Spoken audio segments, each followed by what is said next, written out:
আমাদেরকে বোঝাবার জন্যে আগাছা তৈরির জন্য কোনো মেহনত লাগে না, চেষ্টা লাগে না, অটোমেটিক্যালি আগাছা তৈরি হয়।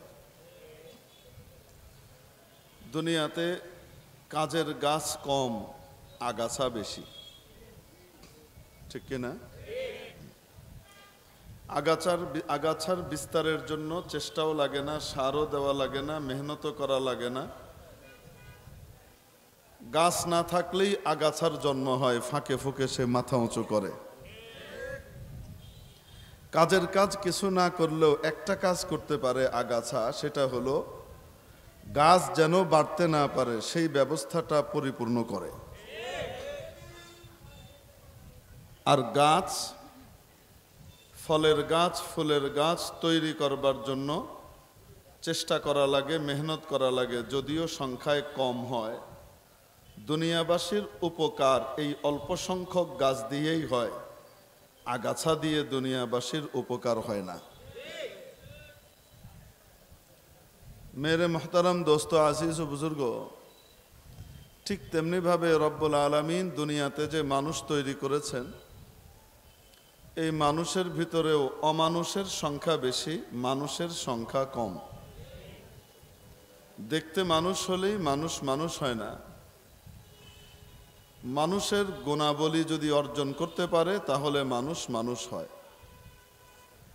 মানবতা, মনুষ্যত্বের যে গুণাবলীগুলো আছে, সে গুণাবলীগুলো যখন মানুষ অর্জন করে, সিফাতগুলো যখন নিজের মধ্যে আনে, তখন সে খাঁটি মানুষ হয়। আর এই অল্প সংখ্যক মানুষ দিয়েই পৃথিবীবাসীর উপকার হয়। কেমন উপকার হয়? গোটা পৃথিবী বেঁচে থাকে, গোটা পৃথিবী টিকে থাকে এই রকম সত্যিকারের মানুষদের অস্তিত্বের মাধ্যমে। না হলে পৃথিবীর মৃত্যু ঘটত।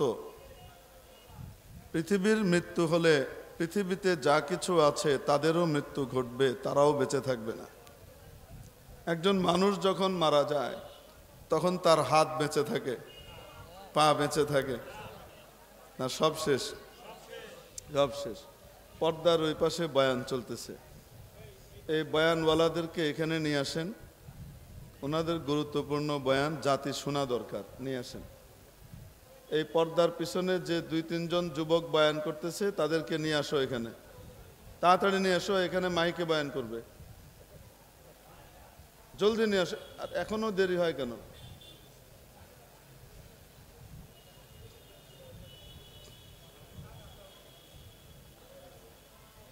আরে তাড়াতাড়ি আনেন, মাইক খালি যাইতেছে।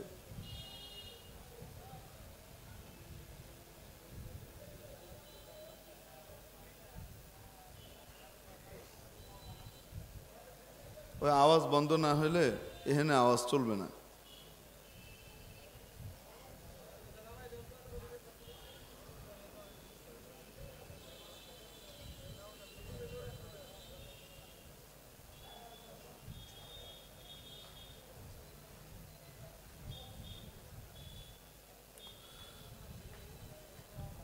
मेरे मोहतरम दोस्तों, আজিজ ও বুজুর্গ, এর জন্য এই অল্প সংখ্যক মানুষ দিয়েই পৃথিবী টিকে থাকে। অমানুষের কারণে আল্লাহ পৃথিবীকে খাওয়ান না, পালেনও না, বাড়ানো না। একটা গাছ বাগানে জন্ম নেবে বলেই সেখানে সেচ দেওয়া হয়। গাছ আর ফসলের জন্য সেচ দেওয়া হয়।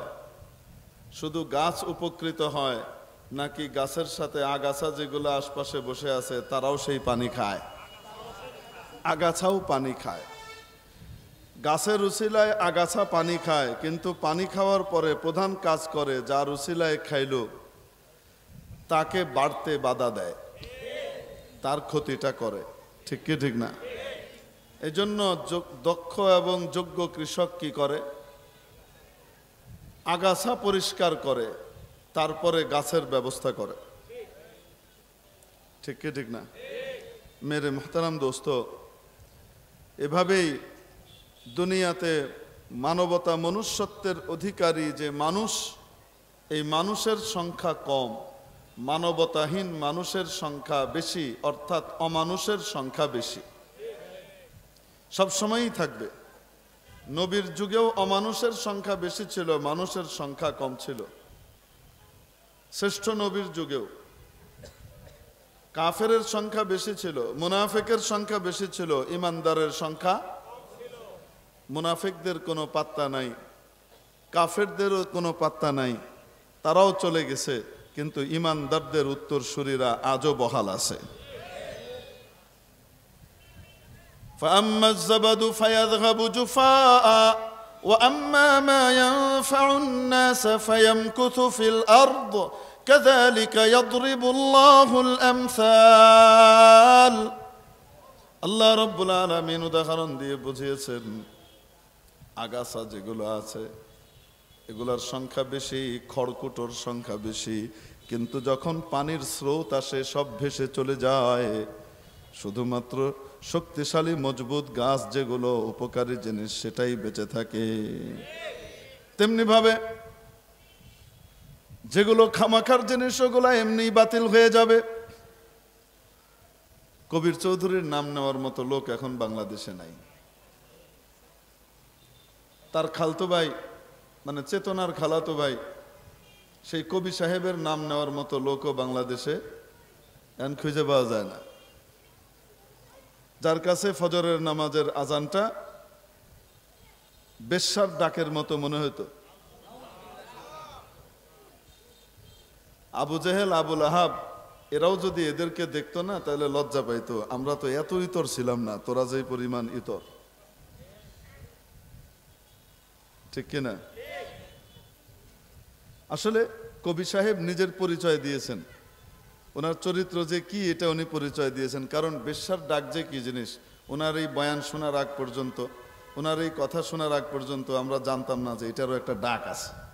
সেই ডাকটা যে কেমন এটা আমরা কেউই জানতাম না। উনি কেন জানেন? যেহেতু ওই অঞ্চলের বাসিন্দা, ওই জায়গাতে আনাগোনাও বেশি মাশাল্লাহ, এজন্য ওইটার ডাকের সাথে পরিচয়ও ওনার বেশি। ঠিক কি ঠিক না? ওই ছোট্টবেলায় জন্মের পরে কানে মনে হয় আজান একামত পড়ে নাই, এজন্য বেশ্যার ডাকের সাথে পরিচয় বেশি, আল্লাহর ডাকের সাথে পরিচয় নাই। মেরে মুহতারাম দোস্ত, এজন্য দুনিয়াতে অমানুষ থেকে মানুষ পয়দা করবার জন্য, অমানুষকে মানুষ বানাবার জন্য রব্বুল আলামিন যুগে যুগে নবী রাসূলকে পাঠিয়েছেন। তারা এসেছেন, আগাছা পরিষ্কার করেছেন, গাছ তৈরি করেছেন, মানুষের দিলের ভিতরে যে আগাছা আছে, ময়লা আছে, এগুলাকে দূর করেছেন, আর মানুষের দিলের ভিতরে আল্লাহর নূর ঢুকিয়েছেন, তাদের ভিতরে মানবতা মনুষ্যত্বের গুণাবলীগুলো পয়দা করেছেন।